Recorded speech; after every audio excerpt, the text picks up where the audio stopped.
I couldn't have guessed that a simple knock on the door in the middle of the night would change everything. My heart races just thinking about it now. It wasn't just the knock.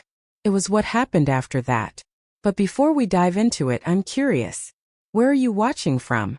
Drop a comment and let me know. It's always fascinating to see where these stories travel. Now let me take you back to that night. My name is Lily and this happened just a few months ago. I've lived a pretty quiet life, maybe a little too quiet for someone my age, but that's how I like it. I've always cherished the calm, the routine. I spend most evenings watching TV, curled up with a book, or simply gazing out the window at the world I once knew so well. My children have grown and my husband passed some years ago, so it's just me and the memories now. And Daniel, well, Daniel is my grandson. He's 25, tall with kind eyes, and we've always had a special bond. But that night, Daniel wasn't supposed to be here. He had his own life, his own friends, his own plans. I thought I was just going to settle in with a cup of tea and the latest episode of a show I'd been following when I heard the knock. It was soft at first, like a hesitant tap, like he wasn't sure if I'd be awake. I pulled myself out of my chair and walked slowly toward the door, the creaks of the wooden floor beneath my slippers somehow making the whole house feel even quieter. When I opened it, I saw him standing there, his face a mixture of concern and something I couldn't quite place. "Grandma, can I come in? I need to talk." I didn't need to ask what was on his mind. Something had happened. I could see it in his eyes. He wasn't the type to ask for help easily, and his sudden visit in the dead of night spoke volumes. "Of course, Daniel, come in. You know, you're always welcome here." He stepped inside, and I motioned for him to sit on the old, worn couch that had seen so many family moments, both happy and sad. As he settled in, I took my usual spot beside him, close enough to offer comfort, but far enough to give him space. He didn't speak at first. His eyes wandered around the room as if searching for something to say or perhaps something to make sense of. I waited patiently, my hands folded neatly in my lap, knowing that whatever it was, he'd tell me in his own time. Finally, he broke the silence. "Grandma, I've been thinking about a lot of things, about life, about us, and I don't know how to say this, but I need to say it." His voice was shaky, his words carrying more weight than I was prepared for. I nodded. "Take your time, Daniel. I'm here for you." The silence stretched between us, each second like a lifetime. The light from the dim lamp above flickered ever so slightly, casting soft shadows that danced around us. It was in that quiet moment, with only the sound of our breaths filling the space, that something inside me shifted. I wasn't sure what was coming next, but I knew this wasn't just any conversation. This was a turning point. Then he looked at me, and that look, it's still etched in my mind. It was as though he was trying to find the courage to say something, but his gaze softened. I've been struggling with how much I've taken you for granted, Grandma. And I know it sounds strange, but there's a part of me that's always felt like I haven't truly understood what it means to be close to someone until now." His words hung in the air, the weight of them pressing down on me. I didn't know where this conversation was headed, but I could feel something shifting between us, something deeper than what we had ever shared. Something unspoken, something more than family ties. But before I could respond, he reached out, his hand lightly brushing against mine. It wasn't anything grand. It wasn't a confession or a grand gesture. But in that moment, it felt like everything. It felt like he was saying more than just those few words. He was opening up a door to something bigger, something that would take us both to places we didn't expect. I looked at him, really looked at him, and for the first time in a long time, I saw him not as my grandson, but as a man who had carried burdens I didn't know about. And somehow in that silent exchange, everything changed. "Daniel," I started, but my voice faltered. I wasn't sure what I was supposed to say. There was so much running through my mind, but I couldn't find the right words. So instead, I squeezed his hand silently, telling him that I understood. I had no idea what this moment meant yet, but I felt the bond between us strengthen. The kind of bond that comes from truly seeing each other, not just in the easy moments but in the hard ones too.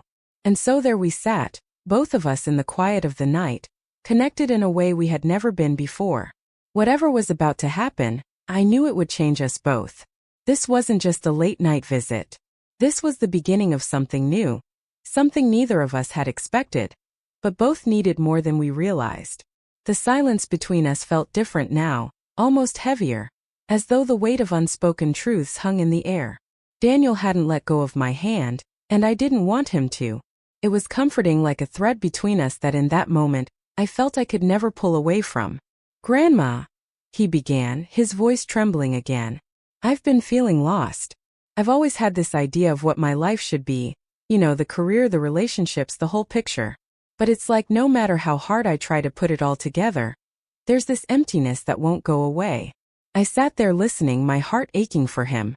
I never realized how much he had been holding inside. Daniel had always been the strong, independent one, the one who kept his emotions buried under layers of humor and charm. I had never seen him this raw, this vulnerable. And yet, in a strange way, I was grateful for it. Grateful that he had come to me, that he trusted me enough to show this side of himself. "I've never told anyone this," he continued, his eyes cast downward, avoiding mine for a moment. "But I feel like I'm failing, like I'm letting everyone down. And I don't know how to fix it." I could feel his pain in every word. I wasn't sure how to comfort him, how to tell him that he wasn't failing, that life wasn't about getting everything right or following some perfect path. But I didn't want to say something that might feel empty to him, something that didn't acknowledge the depth of what he was experiencing. So I just let him speak. Let him unravel all the parts of himself he'd kept hidden. "I know it's not fair to you," he added, glancing up at me with those same vulnerable eyes. "But I don't know what to do with myself anymore." It hit me then. I had been so caught up in my own quiet life, in my own memories, that I hadn't realized how much Daniel had been struggling. It wasn't just the pressures of being a young man in the world. It was the weight of expectations, both his own and those that others had placed on him. He was carrying so much, and yet he had never shown it. Until now. I squeezed his hand tighter, offering him what little comfort I could. "Daniel, listen to me," I said softly. "I don't have all the answers. And I'm not going to pretend that life is easy, or that it will magically get better overnight. But you're not failing. You're just figuring it out. And that's okay." He looked at me, his expression softening. "But Grandma, what if I don't figure it out? What if I keep feeling like this forever?" I could feel the lump in my throat as I fought back my own tears. I had lived a long life, seen so many things, and yet here I was struggling to find the right words for the young man in front of me. But I knew what he needed.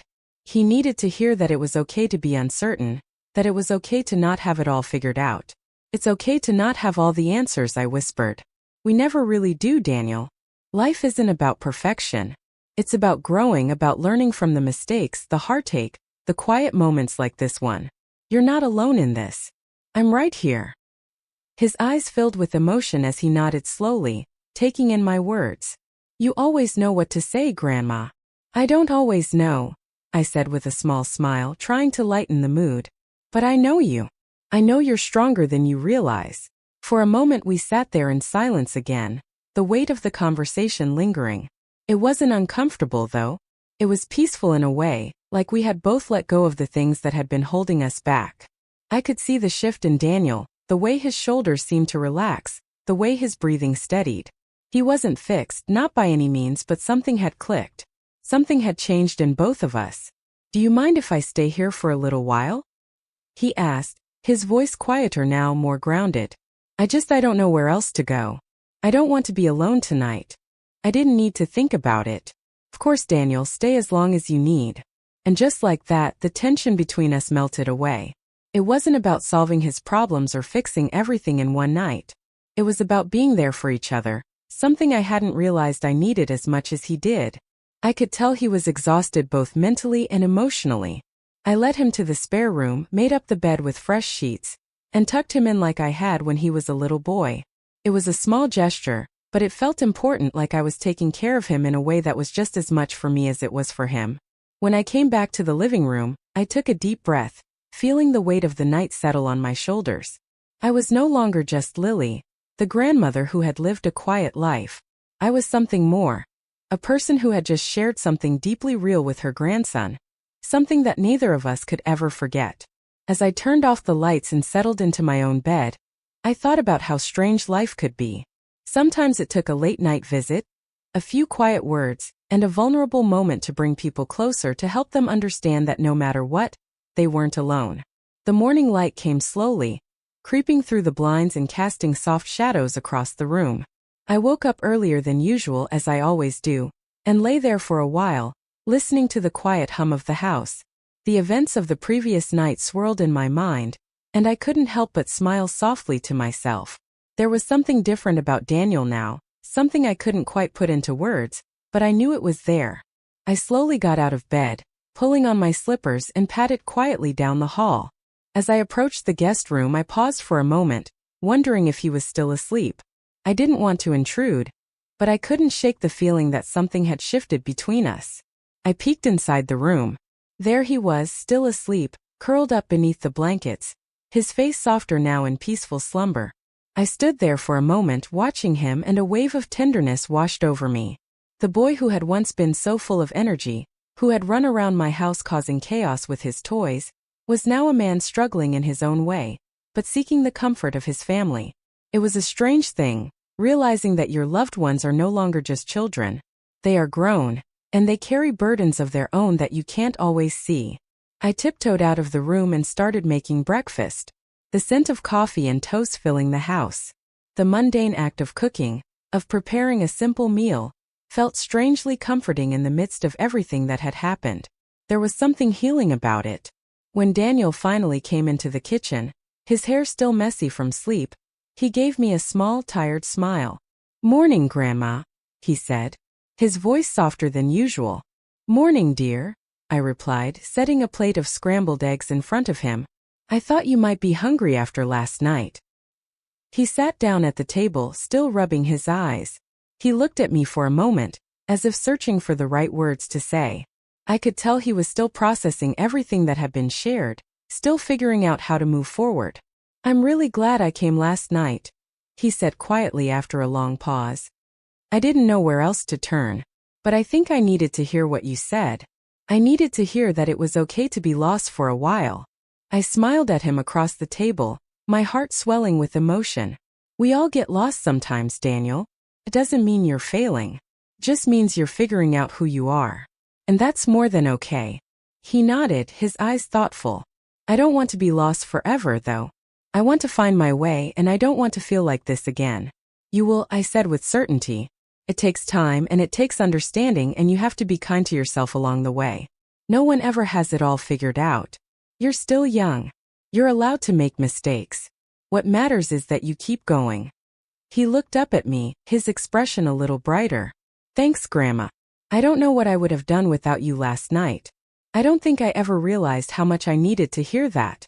I reached across the table and took his hand, giving it a squeeze. "You never need to ask. You're family, and we take care of each other no matter what." We sat there for a while, eating breakfast in comfortable silence, the weight of the night's conversation still lingering in the air, but no longer feeling so heavy. I could feel the connection between us now in a way that I hadn't before. It was deeper, stronger, and more genuine than it had ever been. As the morning went on, Daniel and I talked about everything and nothing. He mentioned his plans for the future, the things he was working on, and we laughed at small stories from his childhood, moments that felt far away, but still held so much meaning.